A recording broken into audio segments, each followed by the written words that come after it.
Resumen del capítulo primero: Orígenes, objeto de estudio de la psicología y campos de aplicación, del libro Introducción a la Psicología, escrito por Eduardo Kosakov.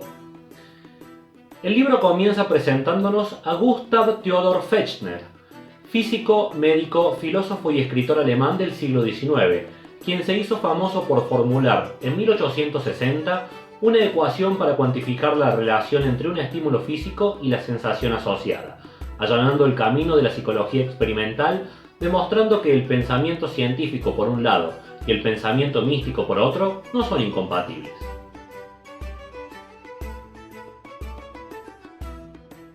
Definición etimológica de psicología. El término proviene de las palabras griegas psiquis y logos, que se traducen como el estudio del alma. En el siglo XVI comienza a utilizarse el término psicología como una fusión de conceptos entre el placer de los sentidos y la satisfacción moral o intelectual. Sin embargo, mucho antes del uso del término psicología, ya existían observaciones profundas sobre el hombre, el alma, los animales o las plantas, dentro del saber popular.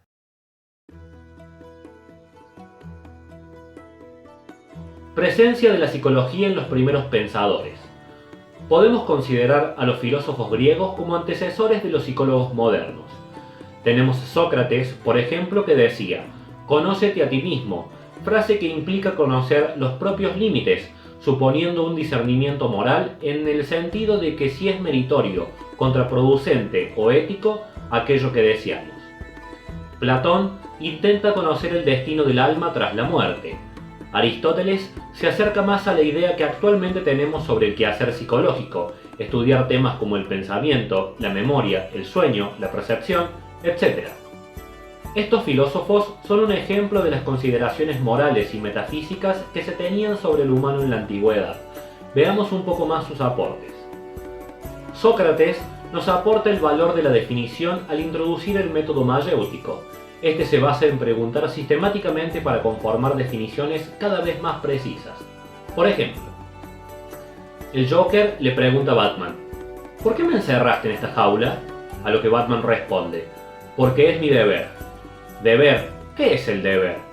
Una obligación moral de hacer lo necesario, en este caso para proteger a los individuos. ¿Y qué es la obligación moral? Es la presión que ejerce la razón sobre la voluntad en frente de un valor. En este caso, pongo en valor superior el bienestar de civiles frente a tu libertad de elegir tus propias acciones. Como vemos, la mayéutica es el método que busca hacer definiciones cada vez más acertadas sobre un concepto. Platón introduce el método dialéctico, método basado en la conversación con la intención de llegar a la verdad. Este método es considerado como el 2.0 del mayéutico, donde los dos interlocutores se preguntan y se responden. Aristóteles enuncia por primera vez las reglas a las que debe atenerse un pensamiento para ser correcto, y con él inicia un nuevo campo de estudio, la lógica. Esta nos permite distinguir un razonamiento correcto o una falacia.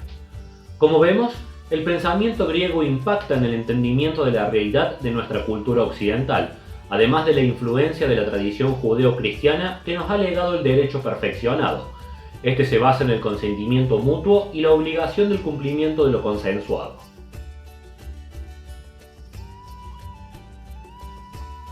Referentes próximos de la psicología. Al finalizar la Edad Media, en el siglo XV, comienza el Renacimiento en Italia, siendo este el movimiento filosófico y artístico que pregona el retomar de los valores griegos. Posteriormente, el Iluminismo, en Francia, busca abolir el dogma y el oscurantismo en la sociedad, o sea, erradicar los pensamientos sobre la realidad que no proporcionan ningún beneficio a la población. Este es el momento al que Daniel Lagache llamaría psicología de la primera persona, pues sus autores comienzan a hablar sobre sí mismos, a expresar sus percepciones más íntimas, tomando su propia mente como objeto de reflexión.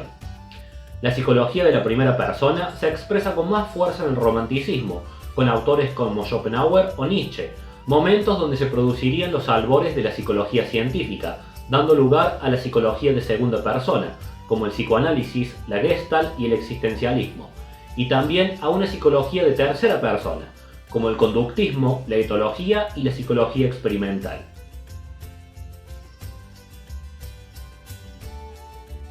Surgimiento de la psicología científica. El primer laboratorio de psicología experimental se crea en 1879 en Alemania, de la mano de Wilhelm Wundt, independizándose así la psicología de la filosofía, dando origen al estructuralismo, que busca descubrir el equivalente en átomos a nivel de la conciencia, con lo cual revelarían la estructura de la mente. Si bien la gesta de Wundt es muy meritoria como para ser considerado el padre de la psicología, existen otros autores que también aportaron al surgimiento de esta materia, como Darwin, Nietzsche, Freud, Lewin o James.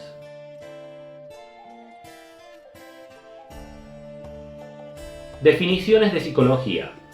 Más allá de las definiciones etimológicas de cada palabra, existen definiciones connotativas, es decir, se asientan en distintos puntos de vista según los teóricos.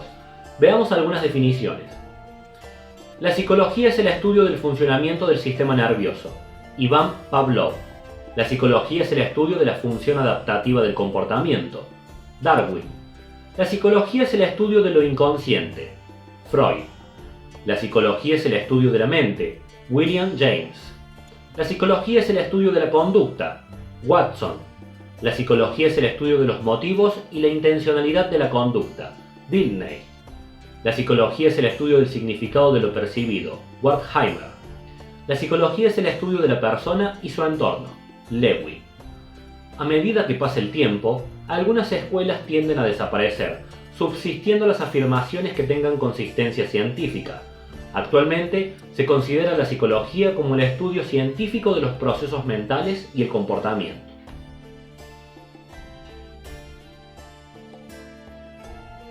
Otras formas de clasificar a la psicología.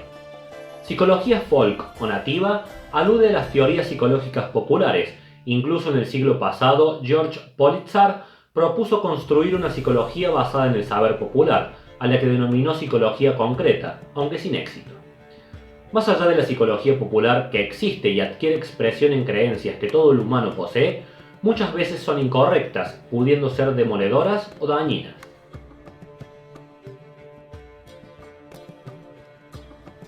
Psicología positiva. Nace de la sospecha de que no siempre es posible inferir de lo negativo lo positivo. Por ejemplo, si conocemos cómo es un individuo enfermo, deduciríamos cómo es tener salud. Pero lo cierto es que tal simetría no siempre se cumple. Por eso la necesidad de estudiar los fenómenos polarizados por separado, y este tipo de psicología estriba en el estudio de los rasgos individuales positivos.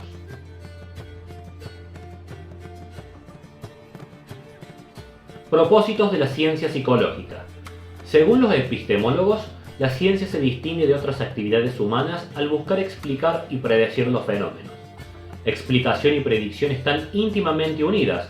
Ello se debe a que las explicaciones se validan o verifican parcialmente en base a predicciones. Es decir, buscamos demostrar los hechos en base a la vigencia o verdad de la explicación.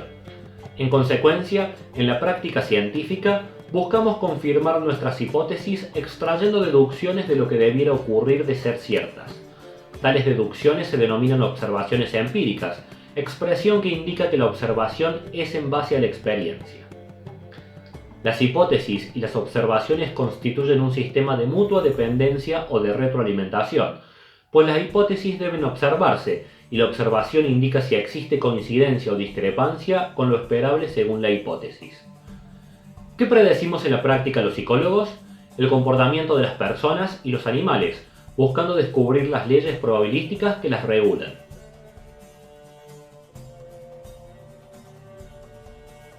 Ciencia y sentido común.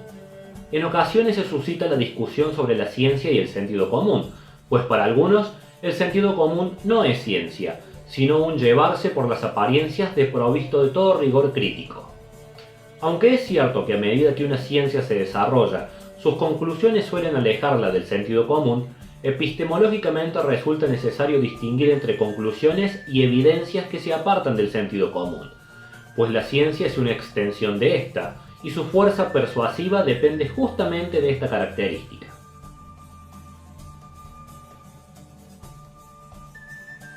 La psicología como ciencia fáctica o empírica. Las ciencias que no son formales son las empíricas o fácticas, del latín factum, hecho, pues dependen de los hechos reales. Por ejemplo, las ciencias como la sociología o la física, donde sus deducciones deben tratar de interpretar los fenómenos ocurridos. La psicología como ciencia fáctica o empírica orbita en tres mundos: las ciencias humanísticas, las naturales y las sociales, donde la dirección de relación con una u otra ciencia depende de las distintas escuelas psicológicas. Las ciencias humanísticas, tales como la historia, la filosofía o el arte, abordan interrogantes de la especulación, por eso se las designa como ciencias conjeturales, pues manejan hipótesis plausibles, pero que no pueden verificarse sin un experimento. Las ciencias naturales como la física, la química o la biología se aplican a la experimentación y manipulación de los eventos o fenómenos. Las ciencias sociales como la economía, la sociología o el derecho tienen una capacidad de experimentación relativa, sin poder manipular mucho los eventos, existiendo segmentos de sus teorías que no pueden ser demostrados. Terminamos el resumen del capítulo primero, Orígenes, objeto de estudio de la psicología y campos de aplicación, del libro Introducción a la Psicología de Eduardo Kosakov. En la descripción hay un link para descargar este resumen. Adiós.